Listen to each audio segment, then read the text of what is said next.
Alright guys, so I'm going to be doing another comic review, and this time we're going to be doing Titans, or Teen Titans Burning Rage. This is just like the Wonder Woman book I did not too long ago.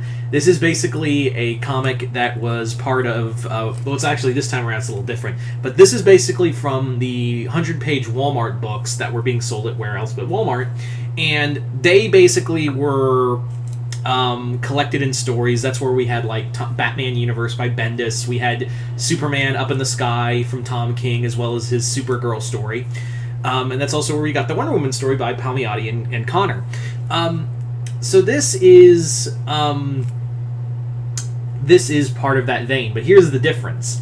This one, instead of one consecutive story like the other ones were, this one is much different. This one is 3 stories. This is basically a 4-parter, a 6-parter, and a 2-parter. That's, yeah, it's kind of what it is. It's 3 stories in one, rather than one overarching story, which is kind of fun. Now, this, basically, you're looking at the lineup right here on the cover. This is Raven, Starfire, Beast Boy, and Robin. Tim Drake Robin, to be clear.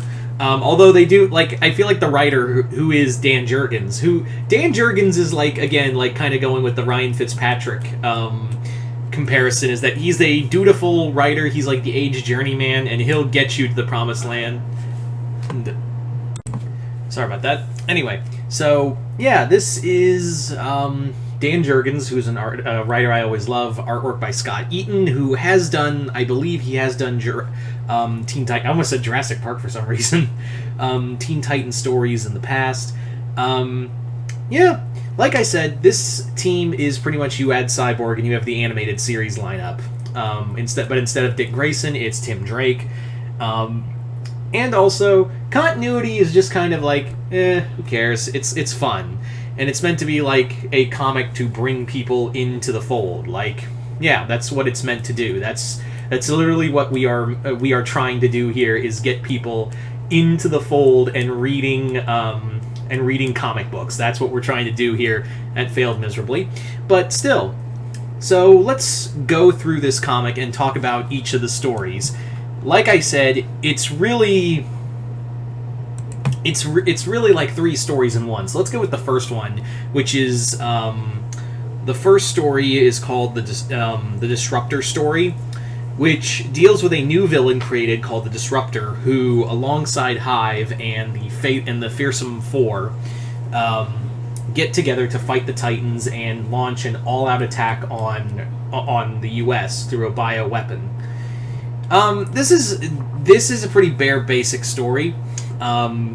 The Disruptor is just kind of there, and his ability is that he disrupts things, and not like that's such an arbitrary thing, but they kind of like, Jurgens at least tries to explain like what that power means. Like, what does, okay, you disrupt things, what the fuck does that mean? He basically disrupts either like radio waves or your nervous system. So like if Beast Boy tries to change to an animal, he disrupts his brain patterns and makes him change back into that animal.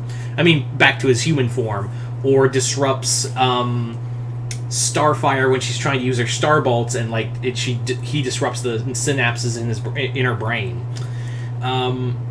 So it's a pretty neat story. It's a pretty cool villain. They don't do anything with him, and I was going to say I'm a little surprised that we never got Deathstroke in any of these stories. Like, it's kind of funny because they do Deathstroke shows up in a lot of the covers, but I was like, he's not anywhere. But we do have the Fearsome 4, which is Mammoth, Shimmer, Gizmo, and Simon, which are classic Teen Titan villains. They're well-known Teen Titan villains.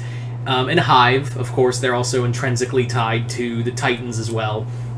It's a very basic story. The Disruptor is nothing special. He's nothing of note.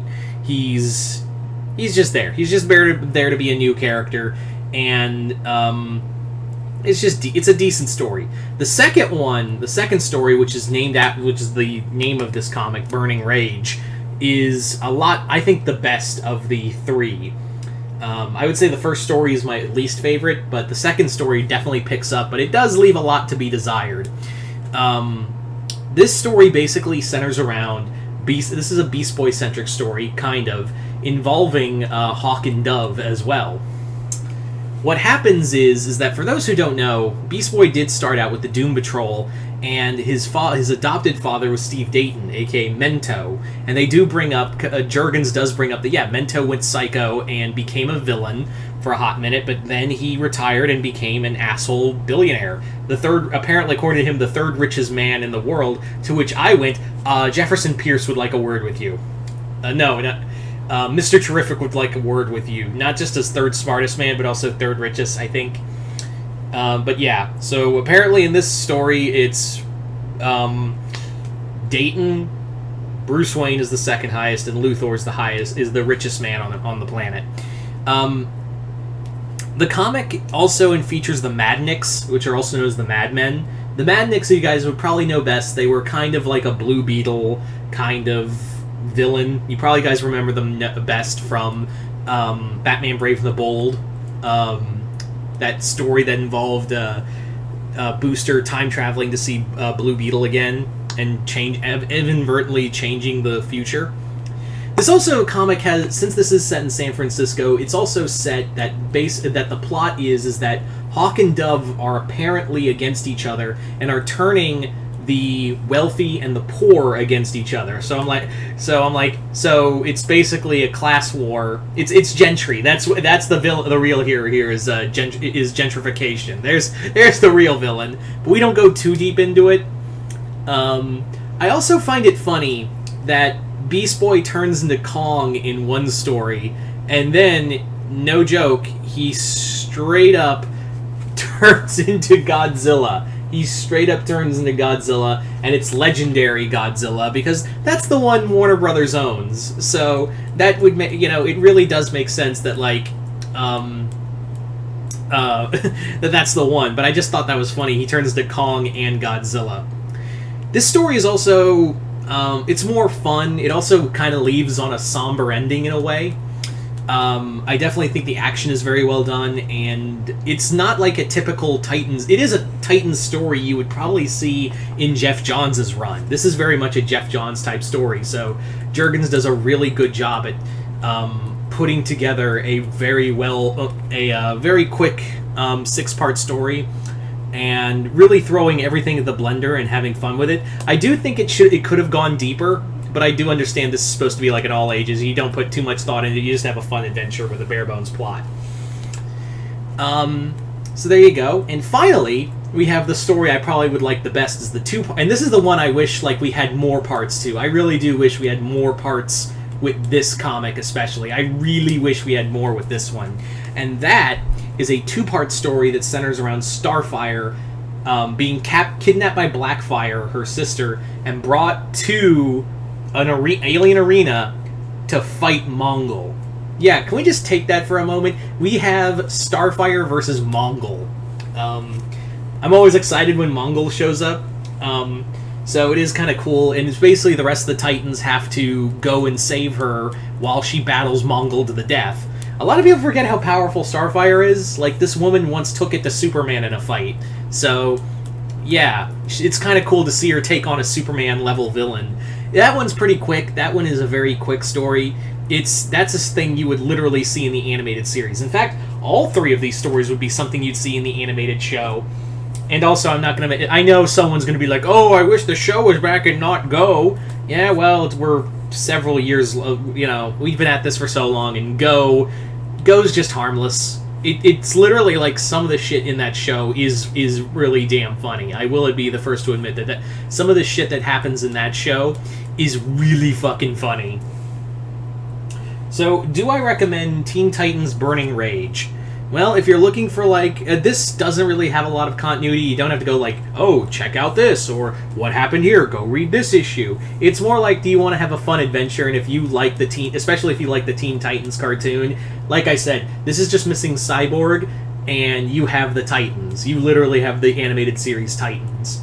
So, it's a lot of the stories are pretty basic, when compared to the other comics that came out of the Walmart original stories.